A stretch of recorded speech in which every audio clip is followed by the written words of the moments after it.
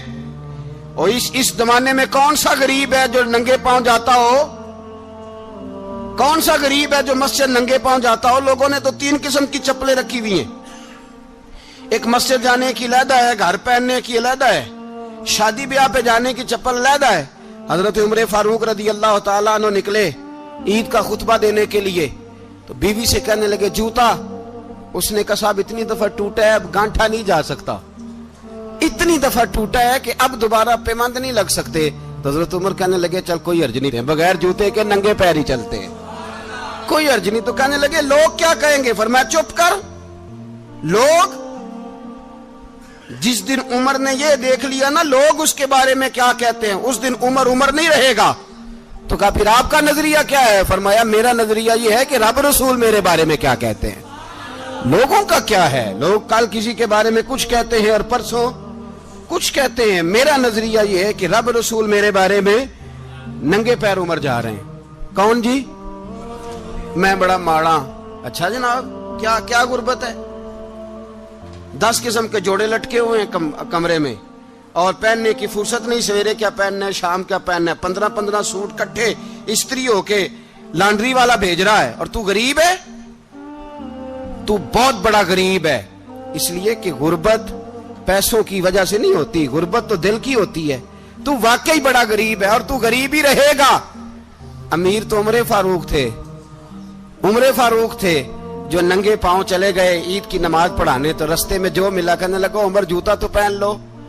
فرمایا تمہیں عمر کا جوتا نہ پہننے کا نقص تو نظر آیا ہے؟ کوئی حرج نہیں، اگر عمر کو کبھی بتانا ہوا تو وہ والا نقص بتانا جو عمر کی سیرت میں پیدا ہو، کردار میں پیدا ہو، وہ والا نقص بتانا. یہ چھوڑو جوتے آتے جاتے رہتے، ننگے پاؤں گئے، پاؤں دھوئے، نماز پڑھائی، لوٹ آئے. او بھائی یہاں تو ہمارا بناؤ سنگار اترنا، جتنی توجہ کپڑوں کی طرف ہے اتنی توجہ کبھی ہماری علم کی طرف ہوتی نا، جتنا ذوق شوق ہمارا بناؤ سنگار کی جانب ہے، اتنا بناؤ سنگار کبھی ہمارا اخلاقیات کی جانب ہوتا تو معاملات بڑی حد تک سنورے ہوئے ہوتے. حضرت سیدنا فاروق اعظم رضی اللہ تعالی اپنی زندگی کو ترتیب دیا. ایک دن بھی خلافت نہیں مانگی اللہ سے.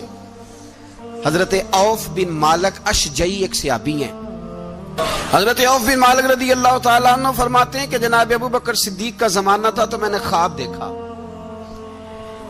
میں نے خواب میں جناب عمر کو دیکھا اور میں نے دیکھا کہ کوئی کہنے والا کہہ رہا ہے کہ عمر وہ ہے کہ اللہ کے رستے میں کوئی اسے جتنا مرضی برا بھلا کہے یہ پرواہ نہیں کرتا. کس کے رستے میں؟ بولے سارے. اس کا مطلب ہے اللہ کے رستے میں لوگ برا بھلا بھی. قرآن مجید نے کہا وَلَا يَخَافُونَ لَوْمَةَ لَائِمٍ. کچھ لوگ ایسے ہیں جو برا بھلا کہنے والوں کی پرواہ نہیں کرتے. آپ یقین کریں اگر پرواہ شروع ہو جائے نا تو دین کا کام ختم ہو جائے. نہ کوئی تقریر کرے، نہ کوئی تدریس کرے، نہ کوئی پیری مریدی کرے، ختم ہو جائے اگر باتوں کی پرواہ ہو. لیکن وہ پرواہ، حضرت عوف بن مالک اشجعی کہتے ہیں میں نے خواب میں دیکھا کہ عمر وہ ہے جو کسی کی پرواہ، اور دوسری بات میں نے یہ دیکھی کہ عمر خلیفہ بنے گا، اور تیسری بات میں نے خواب میں یہ دیکھی کہ عمر شہید بھی کیا جائے گا، عمر شہید بھی ہوگا. یہ میں نے 3 باتیں خواب میں دیکھی. فرماتے ہیں میں نے آ کے خواب حضرت ابو بکر صدیق کو سنائی. وہ خلیفہ تھے. وہ کہنے لگے ٹھہر جا، میں عمر کو بلاتا ہوں، اس کے سامنے دوبارہ سنانا. اس کے سامنے فرماتے ہیں میں نے بلایا حضرت عمر فاروق کو، آ کے بیٹھے. خواب شروع ہوا. کہا ایک بات تو میں نے یہ دیکھی کہ آپ ملامت کرنے والے کی پرواہ نہیں کرتے. دوسرا آپ خلیفہ بنے گے. جناب عمر کہنے لگے چپ کر، ابو بکر کے سامنے ہی کہہ رہا ہے، چپ کر، خلیفہ کے سامنے ہی کہہ رہا ہے. تو حضرت ابو بکر صدیق کہنے لگے عمر اسے کہنے دو، مجھے لگتا ہے رب کی رضا یہی ہے کہ میرے بعد اگر مصطفیٰ کا منبر ملے تو عمر کو ملے. اسے کہنے دو. یار یہاں تو لوگ ڈینگے مارتے ہیں، یہاں تو لوگ دعوے کرتے ہیں میرے سامنے فلانے کو بھی بٹھاؤ، فلانے کو بھی بٹھاؤ، اس کو کیا پتا، اس کو کیا پتا. یہ تو بڑکے مارنے کا دور ہے. حضرت عمر رضی اللہ تعالیٰ عنہ کو تیسری بات کہی. حضرت عوف بن مالک نے کہا آپ شہید کیے جائیں گے، میں نے خواب دیکھی ہے. نیک لوگوں کے خواب بڑی حد تک سچے ہوتے ہیں. کہا میں نے خواب دیکھی ہے. تو حضرت عمر کہنے لگے شہید تو دلیر لوگ ہوتے ہیں، شہید تو دلیر، جسے سارا زمانہ دلیر کہہ رہا ہے وہ اپنے بارے میں کیا کہہ رہے ہیں؟ کہتے ہیں شہید تو دلیر، میں تو کاہل سا آدمی ہوں، سست آدمی ہوں، میں تو اتنا کام ہی نہیں کرتا. تو یہ خواب تو نے جو دیکھا ہے نا پھر سے دیکھنا. تو ابو بکر صدیق فرمانے لگے عاجزی نہ کر، انکساری نہ کر، تو جو کہہ رہا ہے ٹھیک کہہ رہا ہے، لیکن مجھے سن کے شکر بھی ہوا ہے اور افسوس بھی ہوا ہے. افسوس اس بات کا کہ تیرے جیسا بطل عظیم چلا جائے گا، اور شکر اس بات کا کہ رب تجھے زندگی بھی اعزاز والی دے گا، اور شہادت کی موت دے کے اللہ تجھے موت بھی عزت والی عطا فرمائے گا. اللہ موت بھی تجھے عزت والی دے گا، تجھے کاہلوں جیسی موت اللہ. حضرت فاروق اعظم رضی اللہ. بھائی یہاں تو اس زمانے کا سب سے بڑا مسئلہ پروٹوکول ہے. لوگوں پتہ ہوتا ہے کامل پیر ہے، کامل مرشد ہے، لوگ نہیں جاتے. میں کسی کا مرید ہو جاؤں میرا پروٹوکول کدھر گیا؟ پتہ ہوتا ہے یہ کامل استاد ہے، میں اس کے پاس بیٹھوں گا تو میری تربیت کرے گا، لیکن لوگ شاگرد نہیں بنتے. میں کدھر گئی؟ یہ جو پروٹوکول کی مصیبت ہے نا، اس نے بڑے بڑے لوگ زیرو کر دیے، بڑے بڑے لوگ. اور یہ مت سمجھے کہ آپ کا وزیر اعظم پروٹوکول لیتا ہے یا آپ کا صدر پروٹوکول، وزراء، ایسی کوئی بات نہیں. ہم چھوٹے طبقے سے لے کر بڑے سارے پروٹوکول کے قائل ہیں. ہمارا تو داماد بھی کہتا ہے کہ مجھے پوچھا نہیں میں تمہارے گھر کیوں آؤں. ہمارا تو بھائی ہر شخص اعلان کرتا ہے پروٹوکول کا، فلانے نے عزت نہیں دی تو واپس آ جاؤ، فلانے نے سلوٹ نہیں کیا تو واپس آ جاؤ. لوگ جہاں سلوٹ کرنا چاہیے وہاں بھی سلوٹ کرانے کے قائل ہیں. پر حضرت عمر رضی اللہ تعالی حضرت عمر کی سادگی اور پھر جناب عمر کی عاجزی، جب انسان اپنے اوپر سوار کر لیتا ہے نا، سوار کر لیتا ہے، میں بدکار پرانا خادم، کسے در ملی نٹ ہوئی، تے واصف یار نے نظر جو کی تھی تے واصف ہی ہو۔ میں اکثر سوچتا ہوں حضور نے جہاں بھی کہا نا، فرمایا میرے بعد نبی ہوتے تو خطاب کے بیٹے عمر ہوتے۔ حضور نے فرمایا عمر جس رستے سے جاتا ہے شیطان وہ رستہ بدل جاتا ہے۔ نبی پاک صلی اللہ علیہ وسلم نے فرمایا میرا عمر وہ ہے کہ اس کی زبان پر حق جاری ہے۔ حضور علیہ السلام نے فرمایا 950 سال حضرت جبریل میرے عمر کی شان بیان کریں تو ان کی عظمت ختم نہیں ہوتی۔ 950 سال جبریل عظمت بیان کرے تو ختم نہیں ہوتی۔ یہ بات ہے حضرت عمر کی، اور فرمایا عمر ابو بکر کی نیکیوں میں سے ایک نیکی ہے، یہ شان ہے اب عمر فاروق رضی اللہ تعالیٰ عنہ کی۔ حضور نے فرمایا میرے بعد نبی ہوتے تو عمر ہوتے، جس گلی سے عمر آئے شیطان رستہ بدل جائے۔ میرے عمر فاروق کی شان 950 سال بیان ہو تو ختم نہ ہو۔ عمر کی زبان پر اللہ حق بیان کرتا ہے، جو عمر کہتا ہے وہی رب کر دیتا ہے۔ حضور ساری زندگی فضیلتیں بیان کرتے رہے، عمر جواب میں کیا کہتے ہیں؟ کوئی بتائے نا کہ یہ والی حدیثیں کبھی عمر نے بھی روایت کی ہوں کہ حضور نے میرے بارے میں یہ کہا ہے۔ یہ روایتیں وہ روایت نہیں کرتے، ان سے جب لوگ کہتے عمر تیری بڑی بات ہے تو عمر رو پڑتے، کہتے میں تو اونٹ چرانے والے باپ کا بیٹا ہوں، میں تو اونٹ چرانے والے باپ کا بیٹا، اونٹ چرا۔ اس سے آگے عمر گئے ہی نہیں ساری زندگی، اس سے آگے لفظ ہی نہیں ادا کی۔ اور میں تو بھائی اونٹ چرانے والا، میرا باپ تو اونٹ چرایا کرتا تھا، 10 اونٹ تھے، میری ڈیوٹی ہوتی تھی، سنبھالے نہیں جاتے تھے، ابا ڈنڈوں سے مارتا تھا۔ ساری زندگی عمر حج کرنے گئے، ایک خشک تنا کھجور کا عمر فاروق رضی اللہ تعالیٰ عنہ نے اس کو اپنے کلاوے میں لیا، رونے لگے۔ لوگوں نے کہا عمر کیا ہوا؟ فرمانے لگے یہاں میں اونٹ چرایا کرتا تھا، یہاں میں اونٹ چراتا تھا، 10 اونٹ سنبھالے نہیں جاتے تھے۔ دیکھو رسول اللہ کی شان، آج ساری امت چلانے کا طریقہ عطا فرما دیا ہے، ساری نظریے سے پیار۔ یار پیسہ کس کو برا لگتا ہے؟ آپ جس آدمی کی 50 کروڑ کی پراپرٹی ہے اس کو پوچھیں سب سے غریب، آپ کو وہی نظر آئے گا، وہ کہے گا میں ٹائٹ ہوں۔ حالات بڑے، میں کئی باری پوچھے انہوں نے، میں کہتا ترجمہ بھی 10 چھڑوں کی، ہمیں تو سمجھ نہیں آتی، اور ٹائٹ حالات کون سے ہوتے ہیں جی؟ جس آدمی کا کروڑوں میں کاروبار ہے نا، اس کو آپ چھیڑے وہ رونے لگ جائے گا، رونے۔ تو کئی میں نے ایسے دیکھے ہیں کرائے کا مکان ہے، ان سے پوچھے صاحب کیا حال ہے، تو کہتے ہیں جتنی اللہ نے شان والی زندگی ہمیں عطا کی ہے کسی کو نہیں دی ہوئی۔ اس کا مطلب ہے خوشی بھی یہی ہے اور غم بھی یہی ہے، اندر سے خوشی ہے، اندر سے ہی۔ تو نے اگر راضی رہنا ہے تو ادھر سے رہنا ہے، ناراض رہنا ہے تو بس اپنے آپ کو خوش رکھے گا تو ہو جائے گا۔ سارے صحابہ مل کے آئے، کہنے لگے عمر فاروق سے کہنا ہے نبی پاک کے زمانے میں تو ظاہراً غربت تھی، ابو بکر کے دور میں بھی غربت تھی، اب تو بڑا محال ہے۔ عمر سے سفارش کرو کہ عمر نیا کرتا پہنا کرے، ملکوں کے سفیر آتے ہیں، عمر وہی پھٹی پرانی چادر اوڑھ کے اور وہی کئی جگہ پہ پیوند لگے سوٹ پہن کے سفیروں کے سامنے بیٹھ جاتا ہے۔ عمر کو مشورہ دو، طے ہو گئی بات۔ سب نے جب مشورہ دے لیا تو سارے کہنے لگے یہ بتاؤ شیر کی مونچھ کو ہاتھ کون لگائے گا؟ کہنا کس نے ہے؟ بندہ بھی تو ڈھونڈو نا۔ نے کہا جناب میرا یہ خیال ہے کہ مولا علی شیر خدا کہیں گے، کیونکہ جس شخص کی عمر کو سب سے زیادہ حیا کرتے دیکھا وہ شیر خدا مولا علی ہے رضی اللہ تعالی علی کہیں گے، اس لیے کہ جناب علی تو کئی دفعہ جب گفتگو کرتے تھے تو حضرت عمر چپ کر جاتے تھے اور فرماتے تھے علی نہ ہوتا تو میں ہلاک ہو جاتا۔ تو کہا علی سے کہو۔ جناب علی شیر خدا کو بلایا، کس کام کے لیے جی؟ اللہ اکبر۔ یہ ذرا اپنے اس دور پہ اس بات کو ذرا لاکا جناب ان سے کہیں کہ زیادہ نہیں، ایک کرتا نیا پہن لے، سفیر آتے ہیں وزیر آتے ہیں تو ایک کرتا نیا پہن لے۔ حضرت علی کو بلایا، آپ فرمانے لگے کوئی اور بات ہوتی تو میں کہہ دیتا، یہ والی میں نہیں کہہ سکتا، کوئی اور ہوتی تو میں عمر کو کئی دفعہ کہہ دیتا ہوں، جلال میں بھی تو سن، یہ والی میں نہیں کہہ سکتا، میں تمہیں ایک مشورہ دیتا ہوں۔ کہا وہ کیا؟ کہنے لگے سیدہ عائشہ صدیقہ سے کہو، وہ مومنوں کی ماں ہیں، عمر ٹالے گا نہیں،